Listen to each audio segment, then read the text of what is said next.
తన పొరుగువాని తిరస్కరించువాడు పాపము చేయువాడు, అయితే బీదలను కటాక్షించువాడు ధన్యుడగునని సామెతల గ్రంథం 14వ అధ్యాయం 21వ వచనం సెలవిస్తోంది. తన పొరుగువాన్ని తృణీకరించువాడు బుద్ధి లేనివాడు, బీదలను వెక్కిరించువాడు వారి సృష్టికర్తను నిందించువాడు.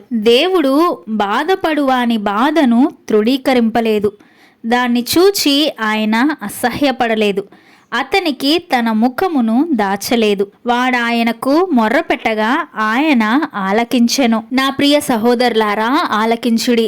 ఈ లోక విషయంలో దరిద్రులైన వారిని విశ్వాసమందు భాగ్యవంతులుగాను, తన్ను ప్రేమించు వారికి తాను వాగ్దానము చేసిన రాజ్యమునకు వారసులుగాను ఉండుటకు దేవుడు ఏర్పరచుకొనలేదా? దరిద్రుని బాధించువాడు వాని సృష్టికర్తను నిందించువాడు, బీదను కనికరించువాడు ఆయనను గనపరచువాడు.